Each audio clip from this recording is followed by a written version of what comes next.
Hello friend, इस तरह से हमारे स्मार्ट चार्जर अगर ख़राब हो जाता है, किसी भी मोबाइल का स्मार्ट चार्जर अगर इस तरह से हमारे ख़राब हो जाता है तो उसको कैसे रिपेयर करें। इसमें जब भी पावर दिया जा रहा है तो यहाँ पर जो एलईडी जलता है, ग्लो होता है, वो नहीं जल रहा है। तो जैसा कि मैं बता दूं, यह रोबोटेक का चार्जर है और यह 2.4 एम्पियर का ये चार्जर है। और जब भी इसमें वोल्टेज दिया जा रहा है तो इसमें जो नीले रंग का जो इसमें जो भी पावर का जो इंडिकेटर जलता है वह नहीं जल रहा है। तो मैं आपके सामने जो स्क्रीन पर मैं दिखा दे रहा हूँ कि रोबोटेक का जो स्मार्ट चार्जर है वह 2.4 एम्पियर का है और यह बिल्कुल डेड है। तो इसको हम रिपेयर करना मैं आपको बताऊंगा बहुत ही इजी तरीक़ा से। अगर इस वीडियो को शुरू से लास्ट तक देखते हैं तो बहुत ही कुछ आप इसमें जान सकते हैं कि कैसे इसको रिपेयर किया जा सकता है। नमस्कार दोस्तों, मेरा नाम संतोष है और आप देख रहे हैं आजकल का एस टेक्निकल चैनल। दोस्तों, पहली बार अगर हमारे चैनल पर वीडियो देख रहे हैं तो चैनल को सब्सक्राइब जरूर कर दें। देखिए, जैसा कि हमने इसमें जब भी एक्सटेंशन बोर्ड में इसमें पावर दे रखा है और जब भी इस चार्जर को मैं लगा रहा हूँ तो देखिए इसमें थोड़ा सा भी इसमें लाइट नहीं जल रहा है। इसमें हल्का सा ब्लू कलर का इसमें थोड़ा सा लाइट इसमें जलता है, तो बिल्कुल ये नहीं जल रहा है और बिल्कुल इस यह डेड है। तो चलिए पहले हम इसको ओपन करते हैं और इसमें स्टेप बाय स्टेप मैं कैसे इसको रिपेयर करते हैं मैं इसमें बहुत ही अच्छे तरीके से मैं आपको बताने की कोशिश करूंगा। तो यहाँ से बहुत से चार्जर यहाँ से खुलता है, तो यहाँ से इसमें खोलने का कोई भी इसमें जगह नहीं दिया हुआ है कि यहाँ से खोले। बहुत ही ध्यान से देखने के बाद हमको यहाँ से जो किनारे किनारे जहाँ से मैं अंगूठा दिखा रहा हूँ, उंगली दिखा रहा हूँ, वहाँ से किनारे किनारे यहाँ पर इसका गैप दिया हुआ है। तो इसको कैसे हम इसमें ओपन करें, क्या इस चीज़ को इसमें लगाएं। तो देखिए, हमने इसमें थोड़ा सा पेट्रोल ले रखा है और इसको हम क्या करेंगे, थोड़ा सा इस पेट्रोल को ब्रश में ले करके और उसके चारों तरफ से थोड़ा सा लगा देंगे। इसके बाद से हम उसको ओपन करते हैं। चलिए इस कार्य को भी हम कर ले रहे हैं।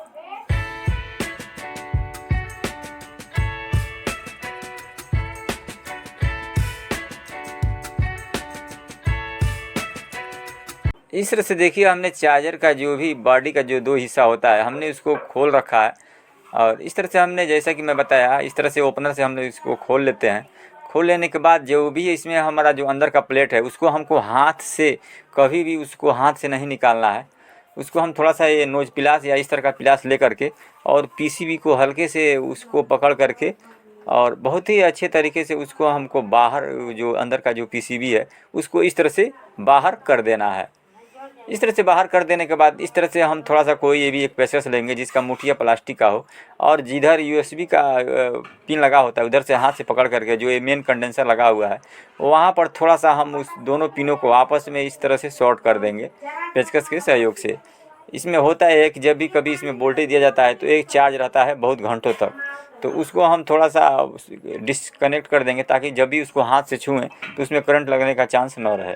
तो इस तरह से देखिए, हमने बहुत ही अच्छे सुरक्षित तरीके से पीसीबी को बाहर कर दिया है, जो भी हमारा स्मार्ट फ़ोन का चार्जर है। अब उसको हम मल्टीमीटर से कंटिन्यूटी रेंज करके और उसको थोड़ा सा हम टेस्टिंग करेंगे। जैसा कि आप जानते हैं इसमें जो यहाँ पर दिया हुआ है एक लोहे के का जो पॉइंट यहाँ और यहाँ पर, तो यहाँ पर हम वोल्टेज को इनपुट करते हैं और यहाँ पर इनपुट जब करते हैं तो इधर से इसका ज्वाइंट होता है यहाँ पर और इसका जो जॉइंट होता है वो आईसी पे डायरेक्ट होता है। ये रेक्टिफायर आईसी है, तो आईसी पे डायरेक्ट एक का पिन का कनेक्शन है जो वोल्टेज इनपुट होता है और यहाँ पर जो भी है इसका जो इनपुट होता है यहाँ पर एक कंपोनेंट के माध्यम से वो ब्रिज रेक्टिफायर आईसी पे जा रहा है। तो यहाँ से और यहाँ के बीच में देखिए एक कंपोनेंट लगा है, तो उसका जो भी हमारा टेस्टिंग होता है वो रीडिंग बताता है, यानी ब्रजर्स की आवाज़ आती है जब भी वो सही रहता है। तो जैसा कि मैं इसको चेक कर रहा हूँ तो उसमें थोड़ा सा भी ब्रजर की आवाज़ नहीं आ रहा है, तो इससे यह साबित होता है कि हमारा जो एक कंपोनेंट है बिल्कुल ही ओपन हो गया है, यानी यह ख़राब हो गया है। तो यह ख़राब हो गया है, इसका जो भी हमने मल्टीमीटर से चेक किया है इसमें कोई भी ब्रजर की आवाज़ या कोई भी रेजिस्टेंस शो नहीं हो रहा है। तो इस पोजीशन में हम इसको ख़राब हो जाता है, इस तरह से यह ख़राब हो ही गया है। यहाँ पर हम और भी कंपोनेंट को ध्यान से देखेंगे, यह ख़राब होने से होता है तो इसमें कहीं ना कहीं शॉर्ट होता है। तो यहाँ पर जो मेन कंडेंसर है थोड़ा सा फूला हुआ दिखाई दे रहा है, तो हो सकता है मेन कंडेंसर भी शॉर्ट हो जाने की वजह से उसका जो कंपोनेंट है जो फ्यूज का काम करता है वो ओपन हो सकता है। तो यहाँ पर देखिए कुछ रेजिस्टेंस बता रहा है फिल्टर का और एक तरफ नहीं बता रहा है, तो यहाँ पर जो भी इसकी टेस्टिंग है वो बिल्कुल सही है। तो और भी हम इसमें टेस्ट कंपोनेंट का कर लेंगे, लेकिन पहले हम यहाँ पर क्या करेंगे, जो ये हमारा कंपोनेंट है जो ओपन हो गया है, हो सकता है कि कहीं फिल्टर कंडेंसर पर ज़्यादा वोल्टेज जाने की वजह से यह ख़राब हो गया हो। तो यहाँ पर हम क्या करेंगे, यहाँ से यहाँ पर जो भी हमारा एक कंपोनेंट है जो ओपन हो गया है वहाँ से और यहाँ पर एक शॉर्ट कर देंगे। ये शॉर्ट का ही काम करता है, तो हमारे पास उस तरह का कंपोनेंट नहीं है, तो यहाँ से और यहाँ पर जो वोल्टेज आना शुरू हो जाएगा। तो यहाँ से यहाँ पर हम एक तार लेंगे, लूज वायर, इस तरह का एक, जो भी हम प्लेट में सोल्डिंग करते हैं इस तरह का एक लूज वायर लेंगे, और लूज वायर को छील देने के बाद जो अंदर का जो भी हमारा कापर का तार होता है उसमें से 3 वायर को हम लेंगे और तीनों वायर को आपस में लपेट करके वहाँ पर हम उस जगह पर जो हमारा कंपोनेंट है वहाँ पर हम दोनों पिनों पर वहाँ पर हम सोल्डिंग कर देंगे। तो चलिए इस कार्य को भी हम कर ले रहे हैं।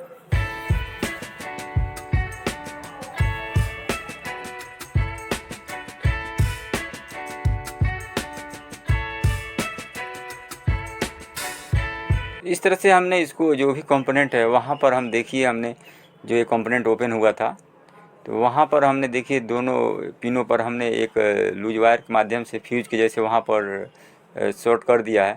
इसके बाद से हम इसको सीरीज बोर्ड से टेस्ट करेंगे। अगर सीरीज बोर्ड से जब भी इसमें वोल्टेज देंगे तो हमारा सीरीज का बल्ब नहीं जलेगा। अगर ओके हो जाएगा तो इसमें एक ब्लू रंग का LED है वो जलना शुरू हो जाएगा। तो चलिए हम सीरीज बोर्ड को लेकर के और इसको हम टेस्ट करते हैं कि हमारा जो भी स्मार्ट चार्जर का जो किट है वो ऑन हो रहा है कि नहीं। तो इस तरह से देखिए जैसा है कि हमने इसमें जब भी इसमें हम सीरीज से जब भी इसमें कनेक्शन दे रहे हैं तो यहाँ पर हमारा सीरीज का बल्ब जल रहा है, जबकि जो चार्जर का किट है वो नहीं ऑन हो रहा है। तो इस तरह से अभी भी हमारे जो चार्जर का किट है वो अभी ओके नहीं हुआ है, अभी भी इसमें कहीं ना कहीं शॉर्टिंग है। तो इस तरह से क्या करेंगे, फिर से जैसे हम इसमें वोल्टेज दिए हैं तो इस कंडेंसर को हम डिस्चार्ज कर देंगे। तो इस तरह से पेचकस को ले करके, तो ताकि हमारा जो प्लेट है छूने लायक हो जाए। इसके बाद से हम क्या करेंगे, हम इसको थोड़ा सा हम टेस्ट करेंगे एक बार और कि इसमें और कहीं शॉर्टिंग तो नहीं है। तो इस तरह से मल्टीमीटर को हम फिर से ब्रजर मोड में कर लेंगे और ब्रजर मोड में कर देने के बाद जो इसमें रेक्टिफायर IC लगा हुआ है जहाँ पर हम सप्लाई इनपुट दे रहे हैं तो वहाँ पर दोनों सिरों पर हम मल्टीमीटर को रख करके थोड़ा चेक कर लेंगे। तो इस तरह से देखिए जब भी हम इसमें चेक कर रहे हैं तो कुछ रेजिस्टेंस इसमें दिखा रहा है। तो इस तरह से इसमें कुछ रेजिस्टेंस नहीं दिखाना चाहिए। अगर ये हमारा IC सही होता है तो इसमें हम किसी तरह से भी इसमें टेस्ट करते हैं मल्टीमीटर से पराठ को, तो यहाँ पर कुछ बताना नहीं चाहिए, लेकिन इसमें कुछ में रेजिस्टेंस दिखा रहा है। तो इसको हम क्या करेंगे, इसको हम ओपन करके बाहर कर देंगे और इसके जगह पर हम कोई दूसरा रेक्टिफायर IC लगाएंगे। तो चलिए इस कार्य को भी हम कर ले रहे हैं। इस तरह से इसका रेक्टिफायर IC हमारे पास उपलब्ध नहीं था, तो हमने जो LED बल्ब का जो हमारे पास एक पुराना किट था तो इसमें देखिए हमारा रेक्टिफायर IC लगा हुआ है।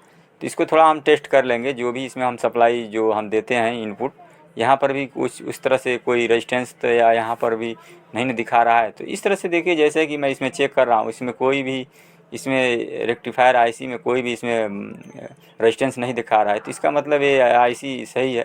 जैसा कि आप जानते हैं, जैसा कि जिस दिशा में लगा हुआ है सेम उस दिशा में हमको उसको लगा देना है। जैसा कि चार्जर का ऊपरी हिस्सा की तरफ लगा है, ये भी ऊपर वाला हिस्सा होता है किट का। तो जैसा कि इसमें जहाँ जिस दिशा में ये लगा हुआ है ठीक उसी दिशा में हम लगा देंगे। जहाँ पर हम इनपुट सप्लाई 220 वोल्ट देते हैं उसी दिशा में हम इसको इस IC को लगाना होता है। तो इस तरह से चलिए इस कार्य को भी हम कर ले रहे हैं।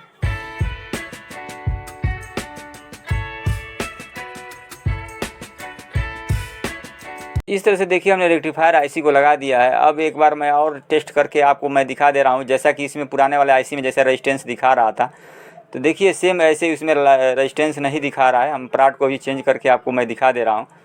तो इसमें जैसा कि आप फॉल्ट आप समझ गए होंगे कि वो IC बिल्कुल ही ख़राब था, जिसमें उसमें कुछ ना कुछ रेजिस्टेंस दिखा रहा था, जिससे वोल्टेज देने पर वो वोल्टेज आउटपुट नहीं कर रहा था। तो इस तरह से देखिए हमने इस फॉल्ट को लगभग बना दिया है। अब एक बार और मैं सीरीज बोर्ड में इसमें पावर दे करके मैं आपको दिखा दे रहा हूँ कि देखिए बिल्कुल हमारा ये जो चार्जर का किट है वो ओके हुआ है या नहीं हुआ है। दोस्तों अभी तक हमारे चैनल को आप सब्सक्राइब नहीं किए हैं तो प्लीज़ मैं आपसे हाथ जोड़ के विनती कर रहा हूँ कि हमारे चैनल को सब्सक्राइब कर दें। तो इस तरह से देखिए हमने बिल्कुल इस चार्जर की किट को हमने बिल्कुल ही मुफ्त तरीके से मैंने इसको बना करके मैं आपके सामने दिखा दिया हूँ, वो भी LED ड्राइवर के किट के माध्यम से। तो इस तरह से देखिए हमने बिल्कुल ही हमने स्मार्ट चार्जर का जो भी किट है वो मुफ्त में केवल दिमाग लगा करके हमने इसको बना दिया है।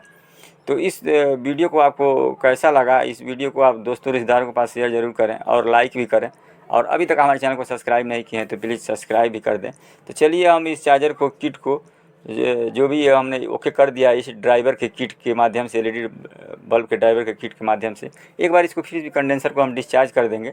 और इसको हम क्या करेंगे, इस किट को हम जो भी स्मार्ट चार्जर का जो इसका जो कैबिनेट है, बॉडी है, उसमें हम इसको फिट करेंगे। तो इसका हम थोड़ा सा ध्यान देंगे किस दिशा में लगा हुआ था, ठीक वैसे ही उस दिशा में हम इसको लगाना होता है। और एक बार मैं आपको इस चार्जर को बॉडी में बैठा करके, और एक बार मैं आपको इसको वोल्टेज दे करके भी मैं आपको दिखा दे रहा हूँ कि देखिए चार्जर जब ओके हो जाता है तो यहाँ पर कैसे ब्लू रंग का जो भी है इस चार्जर के ऊपर जलने लगता है। तो इस तरह से आप इस वीडियो को देख लेने के बाद आप स्मार्ट चार्जर जो भी है आपके घर में वो रिपेयर कर सकते हैं। तो आपको ये वीडियो कैसा लगा कमेंट में ज़रूर बताएं, और लाइक भी अभी तक नहीं किए हैं तो लाइक कर दें, और चैनल को सब्सक्राइब भी कर दें। तो मिलते हैं नेक्स्ट वीडियो में, तब तक के लिए वीडियो पूरा आपको देखने के लिए बहुत बहुत धन्यवाद।